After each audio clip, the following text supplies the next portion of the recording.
Food Bill Action Team. Can anyone hear Welcome, me? everybody. Yes, we can. Can't hear nothing. Oh, we can hear you. Just a reminder to everyone too, as you're joining us, we didn't automatically mute everybody, but if you could mute your computer or phone as you join, that would be great. Welcome to the Nourish Colorado's Food Bill Action Team, sort of the reinvigoration of the Food Bill Action Team. There we go. So again, if you're just joining us, welcome. Thanks for being here. We're going to dive right in because we have way too much on the agenda for 30 minutes. My name is Wendy Peters-Muschetti. I'm Director of Strategic Initiatives at Livermore, Colorado. As we go through these calls, which are now scheduled every other week, there's primarily three of us as staff that you will see. So myself, Wendy, and Amy. Do you want to say hey? Hi, I'm Amy. I'm the Program and Policy Manager, mainly for healthy food incentives, but also excited to work with you guys on our grassroots advocacy. And then the third person that you will see sometimes, who I can't see everybody because I'm screen sharing, is on the phone, is Terry Livermore, our Managing Director. Terry Livermore, who also works with state policy on Amy, will be joining as well. So from our side, this is who you'll be seeing a lot of. These are short and sweet calls. So we're going to do some just like virtual kind of chats as we go and have you chat in to introduce yourselves. So we have a super packed agenda for 30 minutes today. So as I'm going over the agenda, what we're going to do today on today's Food Bill Action Team, if you could just chat in, please. Pretty much the standard, like what's your name? What's your affiliation? If you have an organization you're affiliated with, where are you located? So we can see where you're calling in from across the state. And if you have like a burning question you were like really hoping we would address today, please chat that in. I cannot promise that we will address the question today because we do have a lot to throw at you today. But we'd really like to just know kind of what's on your mind so we can better form these calls as we move forward. So as I'm babbling here on the agenda, please chat in. And Amy, do you mind chatting that in? I'm really bad at multitasking around this. Like, yeah, of course. Where are you calling in from? Any burning question you really thought you wanted to get out of today's call would be great. And we will capture all that. We are recording this and we'll capture all that in the chat. So today, what we wanted to cover by 12:30, and thank you so much for being here with us, is to chat in who the heck you are, to talk a little bit about what the heck is FBAT, that is how we pronounce it. Initially the Farm Bill Action Team, when we first created this with partners with the Colorado Food Policy Network, must have first formed probably in 2017 because we worked on the 2018 Farm Bill together. And then we renamed it to the Food Bill Action Team to be a little bit more inclusive of other issues. So I do want to talk a little about what the heck is FBAT and what do you expect to get out of these short, sweet calls together. And then today I'm talking a little bit about sort of the status in DC. There's a lot going on, as we know, as always. We're going to do a bit of an orientation to like federal policy issues that are at play right now, and then close out the call with some resources and next steps and information about the next call. One thing to note right now is that today's call will be strictly federally issue focused. Not that this is more important than state issues, we just decided to go this way. So today's call is a bit of an update orientation on federal issues, and then the call in 2 weeks on March 17th, we will focus solely on state issues. So dive into sort of the current state legislative session on March 17th. So that to my first agenda item, that's a little bit about what the heck is FBAT and what we're going to focus on. So a couple of things, I know this is going to be fast and furious. And a bit of a pre-apology, today's call is going to be a lot of kind of information coming at you. These first two calls around sort of orientation to federal and state issues is going to be more than we like. A lot of information from us to you and not near as interactive as we would like. Once we get past these March calls, we will shift that up a little bit. So the Food Bill Action Team, this is our way here at Nourish Colorado of partnering with you all around policy advocacy issues. So we, as I mentioned, the Farm Bill Action Team was a project of the Colorado Food Policy Network, which if you have questions about, please chat those in. We're happy to follow up more about that later. It's a statewide network of people like you working all over the state, local to state level and food policy issues. They initiated the Farm Bill Action Team back in 2017 to sort of have some common action-oriented steps that everyone could take who are advocating around the Farm Bill.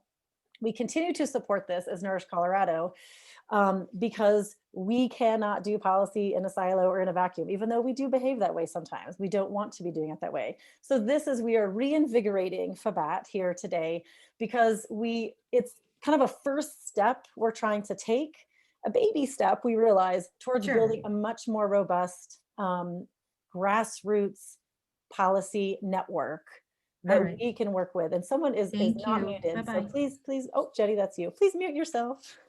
If you're not talking, please mute your phone or your computer. So this is sort of an early step that we're trying to take towards building out a much more robust grassroots policy network that we can work with together as Nourish Colorado. So a couple of things to be clear about is that obviously Nourish Colorado, we love and care about food systems. We don't do all food systems. That is a very big term that encompasses a lot of different really critical issues. So just to be clear, as we move forward with FBAT, we will primarily be focusing on issues that we as an organization really focus on and feel that we have some skills and expertise to bring to the table on. So primarily for us, that's going to be things related to our core work, which is around healthy food in institutions. So in a minute, we're going to talk about, say, child nutrition reauthorization, a lot about farm to school. That is like core to what we do. So looking at issues of like culinary capacity, local procurement, institutional procurement, those are core areas of our work. How we're working with institutions that are feeding critical calories to people. And then another core area of our work, and you'll see a lot of play around our policy interests, are basic healthy food incentives. So how we're working with federal food assistance programs to stretch those dollars, increase access to more produce, and drive more of those dollars to our local and regional food systems. We obviously do not lead on a lot of agricultural and food systems issues, but you'll also see us talk in this space a lot about policy work that we think is critical to shoring up local and regional food systems infrastructure, without which we can't do sort of the work that we do. So again, I know these are fast and furious calls. If you have any questions at all about who the heck we are at Nourish and what do we do, please chat in your email. Amy or Terry and I are happy to follow up with you. And again, today, I know, I'm sorry, it's going to be a lot of information coming at you, and we'll move to a lot more orientation, interaction as we move on. I also wanted to sort of quickly note, thank you so much, each and every one of you who did fill out getting to know more about you. We'll send that out again after this. Super helpful to understand all of the incredible gifts and assets and interests that you all bring to this table. There are a lot of those still coming in as of yesterday, so we didn't quite have time to do a full analysis of that. But what we're going to do is we will look at all of your responses to sort of build out this team and how we can work together. So thank you all for letting us know more about you. And so Amy, please, as you see, if there are any questions I need to immediately address, since I can't see them coming in while I'm on my slides, please just interrupt me. Awesome. Thank you so much. And just a quick reminder, if you just joined us recently, please do let us know who you are, where you're from. If you have like a burning question you were hoping to get to today, what that is, even though I can't promise to get to it today, but it's helpful to know so we can. Hello, this is Tom. I'm calling because I own a property in Westminster. Okay, thank you. I think you said Dawn. Thank you, Dawn, for introducing yourself. I know there's always going to be people that aren't on the computer and can't chat in. So thank you for letting us know that you're here, and we will capture that. And you can always email us follow-up afterwards. Also want to acknowledge that this is not the world's most accessible meeting by any means, right? There's technology issues. We know we don't have these meetings are not offered in Spanish and English yet. Not always accessible for phone if you're not on the computer. So we will be improving and strengthening this with your feedback as we go. So just to dive right in, again, today's call is all around like federal orientation, fast and furious, like what the heck are we tracking at the federal policy level? So then we can start doing action and mobilization together as our next steps. So really quick high level, and please chat in if you guys know anything else or want to add to the conversation. Right now at the federal level, it's all about COVID relief. She said that. Oh, please mute yourself if you are not talking. And I'm the only one talking right now, turns out. So please mute yourself if you're on the phone or computer. Thank you. So right now, not shocking, it's all about COVID relief package. So this is all over the news. This is not a whole lot of new stuff. The House has passed the $1.9 trillion stimulus package. It is now in the hands of the Senate. The president pretty much has to sign this. We're hoping by March 14th, because that is when current unemployment benefits expire. So if it goes past then, we do not have a continuation plan. That's the real triggering sort of key here. A couple of other quick updates that I just wanted to share around some of the core offices that we work with around our issues are at the USDA. Secretary Tom Vilsack was reappointed. He was the Secretary of Agriculture in the Obama administration and was selected again by the Biden administration to be the Secretary of Agriculture at the USDA. There are a lot of partners of ours, I think, that quite honestly had some mixed feelings about this appointment. It didn't appear to maybe be the most forward-thinking, progressive, new, innovative appointment. One thing I really want to focus on is so far the appointments within the department have been really, really phenomenal. So I have a whole list of these if you are interested, but new appointments within the USDA show a real commitment to science, evidence-based nutrition, racial equity, small farms, and much, much more. So there's a new, if some of you were on our policy call, for example, last week, Kumar Chandran, who's the new senior nutrition advisor to Secretary Vilsack, is a new appointee. There is a whole new appointment, whole new role, which is the sort of an advisor on racial equity to the USDA, and he is a senior advisor to Secretary Vilsack. That's a new role. So there's just some really exciting placements of a lot of appointments of women and a lot of appointments of Black, Indigenous, and people of color to really critical positions within the USDA. And those are the people that we're going to work with the most. So huzzah to that. Huzzah is my yay celebratory term because I love Renaissance Festival, so I say huzzah a lot. So Colorado committee appointments, just a quick update at the federal level. The main committees that looking forward in federal issues we're going to work with this coming year are going to be Agricultural Committee and Education Committee, or Ag Appropriation Committee members. We got no new committee member appointments from Colorado delegation in these issues. So Senator Bennett remains our only Colorado delegate who sits on the Senate Ag Committee. We don't have any House members on an Ag Committee or an Education Committee, and we have no agriculture appropriators in our state right now. So nothing really new there. I do want to call out another huzzah to the Senate Agriculture Committee, who is going to be key on a lot of issues we're going to work in this year. 3 new members, all men of color, Senators Booker, Warnock, and Lujan, and Ben Ray Lujan from just the south of us in New Mexico. Some really exciting new appointments to the Senate Ag Committee. So I'm going to keep on. Hey, Wendy, we have one clarifying question in the chat. So there's just the internet cut out for a minute. And so you were saying around the end of employment benefits that you're talking about the COVID package, right? And if it's not re-upped by the 14th of March. Okay, cool. I'm going to also reflect that. Correct. Thank you, Amy. That's right. That's sort of like the triggering factor of why the president will be signing the package. We're hoping and assuming by March 14th, that unemployment doesn't expire. Correct. Pandemic unemployment. So a real quick snapshot then on, we know this is the big deal at the federal level right now is COVID relief. So just a few things that we are watching. And of course, hopefully these are about to become finalized. Again, the Senate is working with what the House passed. We do not anticipate many significant changes, except for minimum wage, which I will mention in a minute. But the things I'm going to talk about here, again, we're in the House version. We are fully expecting these to move forward. So this is not an area for advocacy. To be honest, like our senators are fully behind everything we're going to talk about here. So this is not one of those issues like, oh, you're a senator now and make sure this passes. You may be getting a lot of texts and things like that about that, which is great. We should always use our voice, but these things are pretty dialed in at this point. So in terms of food, there's a few things, there's a lot of things in this $1.9 trillion package. A few things of interest. $4 billion for what they're basically calling food supply chain response. So this will include a new iteration of some programs a lot of you have heard about, the Farmers to Families food boxes. That'll sort of I don't forget what version we're on now, but the next version will come out in April or May is the plan. It also includes, not yet clearly defined, but money for processors, farmers markets, other intermediaries, like a lot of sort of direct payments for intermediaries to buy PPE and other equipment, supplies, and much more in the pandemic. That is a significant amount of money and a lot of details to come out about how we're really bolstering the food supply chain. In terms of food assistance programs, the current plan extends the current 15% increase in SNAP to September 30th. There is a proposal in there to increase the base WIC fruit and vegetable cash value voucher. So that's a monthly voucher to be spent on for fruits and vegetables for WIC families. We don't know the exact amount. We think it's going to be around like $35 a month.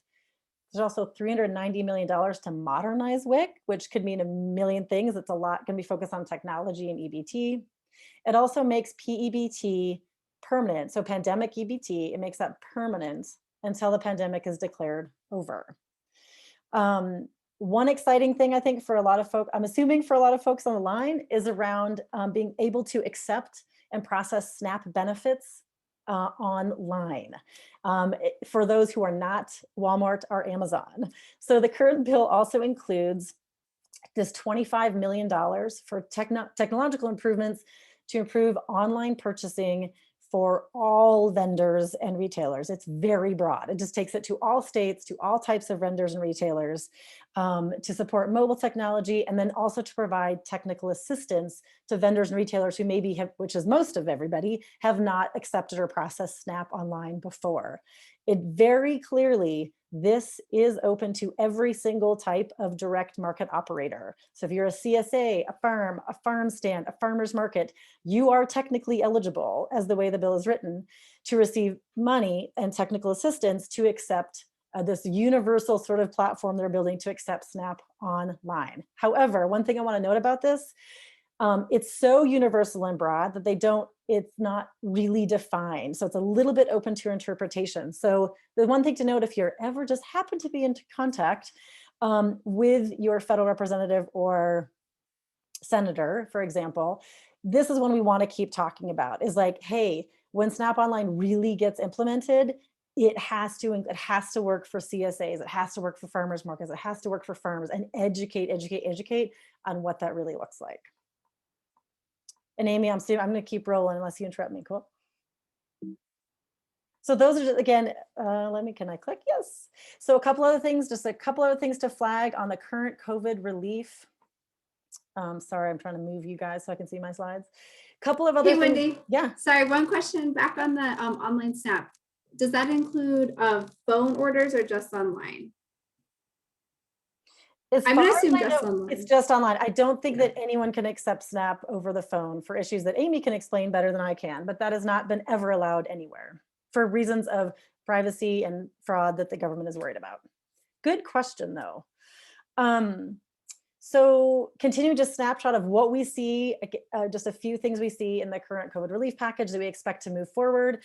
Some of you may have seen this Emergency Relief for Farmers of Color Act that was introduced and integrated into COVID relief. This is really focusing on direct relief payments for farmers of color. It also includes, as it says here, not as much, but $1 billion that basically are looking at fixing more systemic issues of racism and intentional sort of like oppression and intentionally sort of leaving out farmers of color to specific kinds of technical assistance and lending and legal assistance coming out of the USDA. So also has a bit of money to kind of start fixing the system a little bit. I just do want to note this is separate from another bill some of you may have heard about, the Justice for Black Farmers Act. That is a very separate legislative process. That bill continues to move forward at the legislative level, at the federal level. It is not part of pandemic relief. That is a much more longer term systemic fix.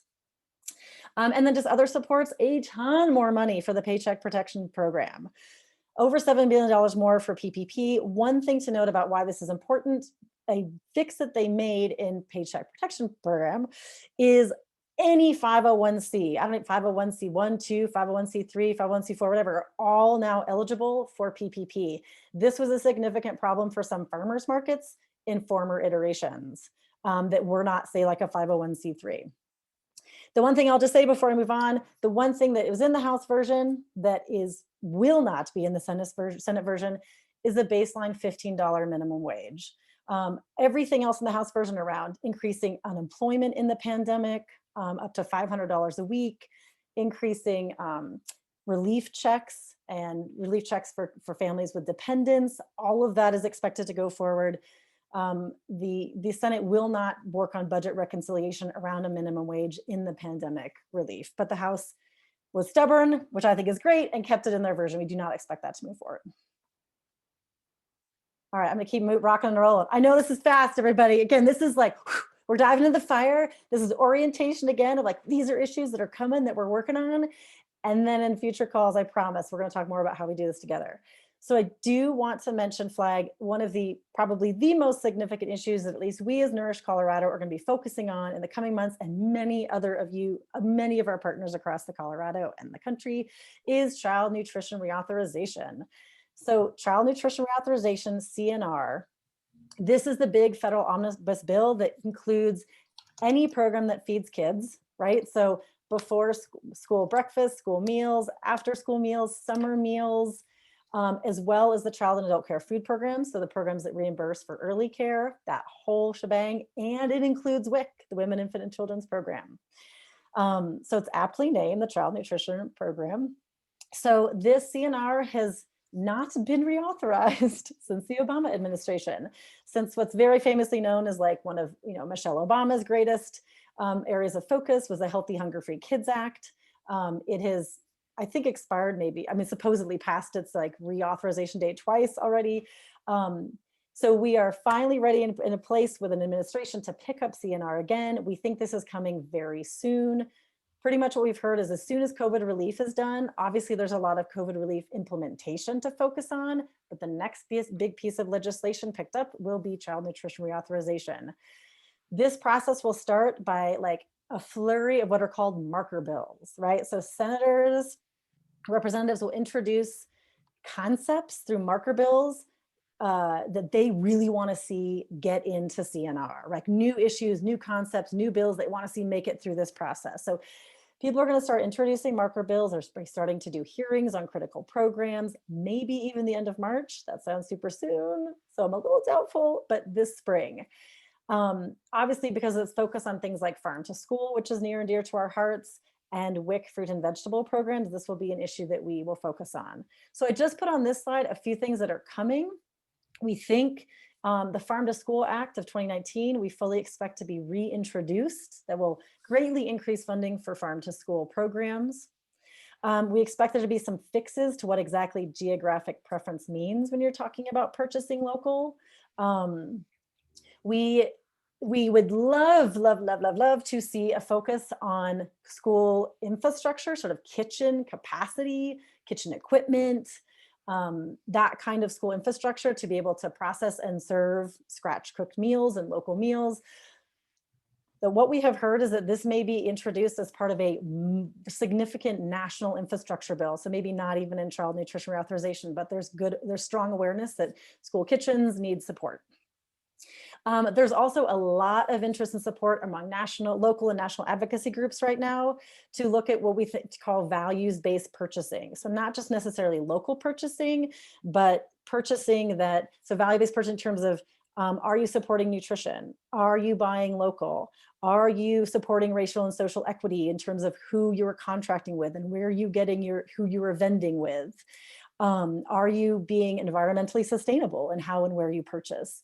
So there's a lot of interest in how, if we increase reimbursements for school food, if we move to what's called cash in lieu of commodities, which I'm happy to geek out with you all separately if you want, if we move to universal school meals, right, for really bringing some money and increasing access to the table, how do we then use those tools to increase values-based purchasing? There's a lot of talk of national advocates around these issues. So these are the kind of things we're going to be looking for. In terms of WIC, absolutely going to be, if you look at the national WIC policy recommendations and many others, an increase in the WIC fruit and vegetable voucher, absolutely on the table, and we couldn't be happier. I think currently the monthly fruit and veggie voucher for like a mom and a kid is maybe about $15 a month on WIC to purchase fruit and vegetables. We'd love to see that go up to something like $35 or more per month. Other things to look at with WIC, definitely lots of ways of extending eligibility. A big one is extending eligibility up to 6-year-olds from 5-year-olds. And then we will be paying close attention to really looking at how they will address the WIC Farmers Market Nutrition Program. Will there be more money there? How are they going to, how will they maybe streamline or integrate things like the WIC Farmers Market Nutrition Program, increased fruit and vegetable vouchers, maybe acceptance of EBT at places of WIC EBT, at places like farmers markets, and how can we sort of bring some integration for those issues in CNR? I just wanted to flag too is that the Blueprint to End Hunger does have a federal policy committee that we will be working on a shared CNR platform. So like, how can many advocates from across the state come together on some shared CNR priorities? So I wanted to flag that here. I'm going to keep on moving. So here's the disappointing thing I'm going to throw at you today. There is really no immediate ask at the federal level. Again, this is like orientation today. We're going to talk about what to do more. Here's the bottom line. Right now, the most critical thing that I can be doing, and each of you can be doing for sure, is get to know your federal representative and get to know Senators Bennett and Hickenlooper. And when I say, I mean their staff, right? So here's how you can find your legislators.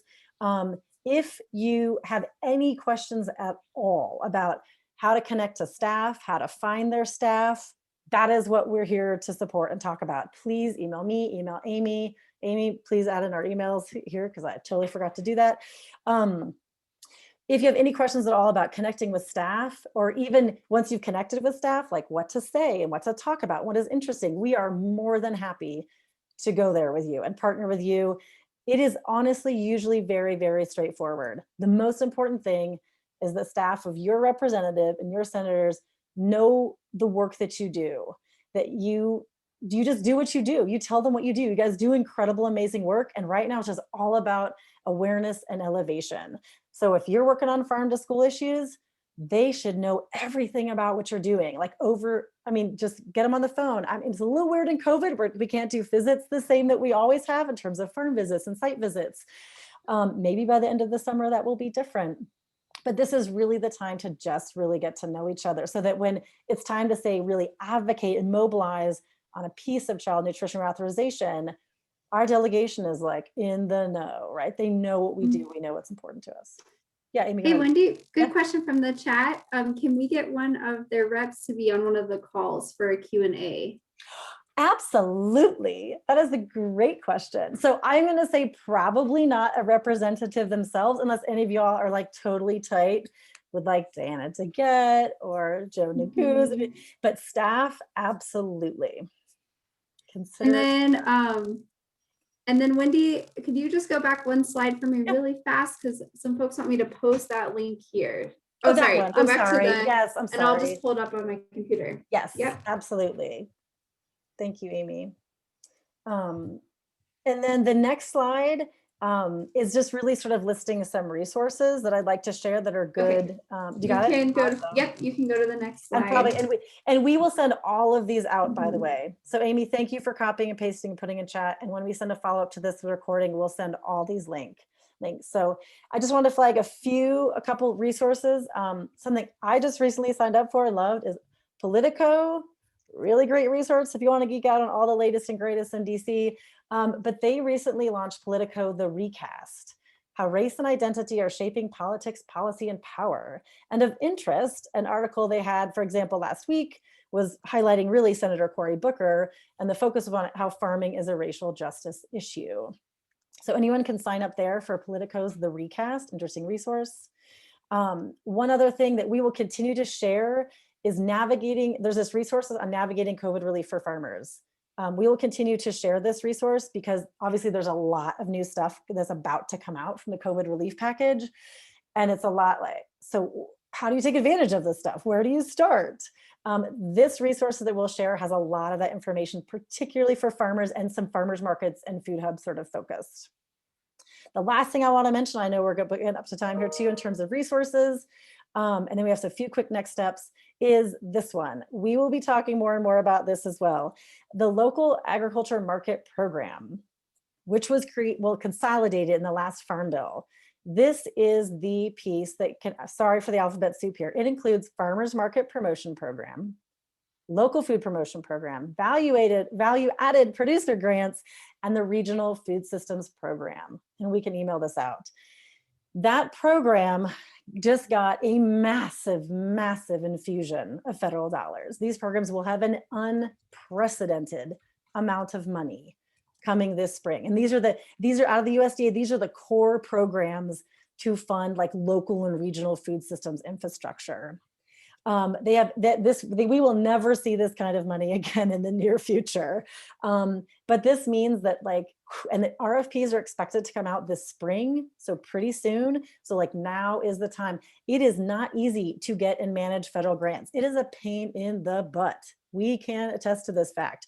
But there are a lot of small operations and new operations that we think should and deserve to be part of these federal dollars. So there's a few things, next steps here about like how to get ready, right? So review former RFAs, review past grant recipients, review application requirements, get into grants.gov and get ready to go. I'm just flagging this. When the RFPs come out, we will revisit this and we will go deeper on this, but just wanted to throw that out there. And I know we're at time, so a quick few last steps. If for some reason you got on this call, if you could chat these in, Amy, that'd be great. Like, if for some reason you got on this call, but you didn't sign up for some reason, please sign up. So we have your email. You can sign up for our newsletter if you go to nourishcolorado.org. We do have monthly newsletters and we have monthly policy blogs. And please join us again March 17th, where we're going to do super quick and speedy deep dive into the state legislative process.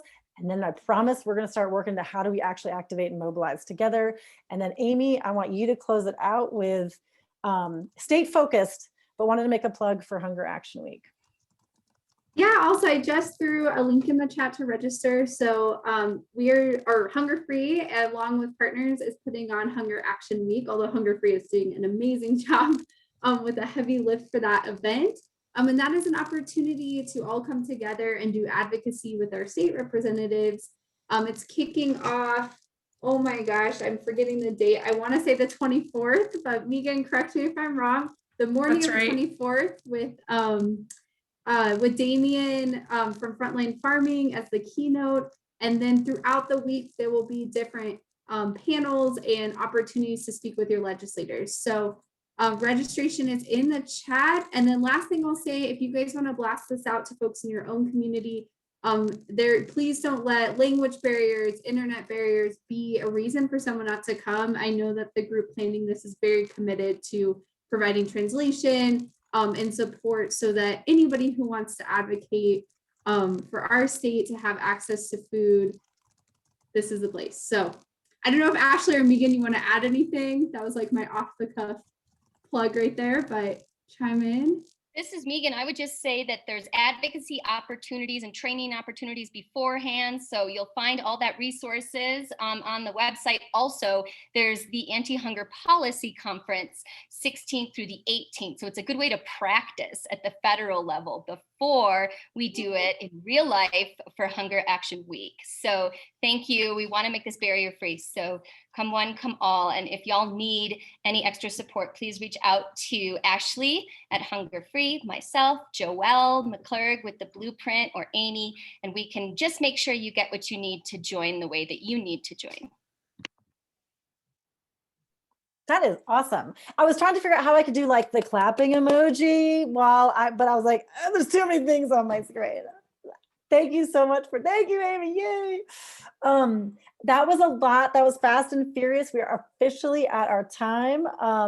But if you want to hang out, we're going to make sure we have all the chat captured here, make sure we have the recording captured. So please feel free to like hang out and unmute or ask any other questions you have. There was one question I want to just address that I saw. Oh, to get assistance with USDA applications. Yes, we will share more about some plans that are afoot to get more assistance with applications for programs I mentioned, like Farmers Market Promotion Program, Local Foods Promotion Program, which can be a real beast and a burden. There's some USDA technical assistance that should be coming, and we have some local partners that are making some plans to have like some webinars with grant templates. So we will absolutely start. And we will mention, if you're on the fence about applying for like a local markets promotion program, farmers market promotion program, this is a funky year because they have increased amounts, right? Wendy, they have more to give away this year. So you're going to go through the hurdles. It's not a bad year to do it. And like Wendy said, there'll be supportive partners help you through it. Exactly, yes.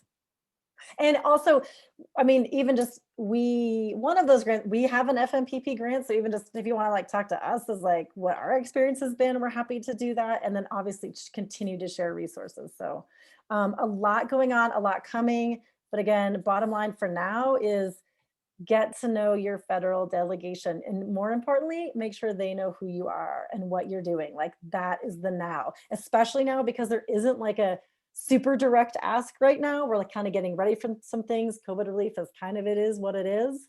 So it's kind of it's certainly not a lull, but it's a really good moment to just have people have really good awareness of who you are and what you do. And again, we are more than happy to talk through any of that with you, like brainstorm messaging, introductions, any of that stuff. So again, I'm just gonna hang out here, make sure we capture all the chat. Dave Lazaruski, I don't know what you chatted in there. Can you share what that was? It's me trying to do too much. It was a little clapping gif. Didn't work. Well, now we know. I love it. I love it. Thank you all for being here. We hope to see you on March 17th. Again, I'm just going to hang out till we capture all the chats and the recording. But you are free to go have lunch, which is hopefully what you'll do.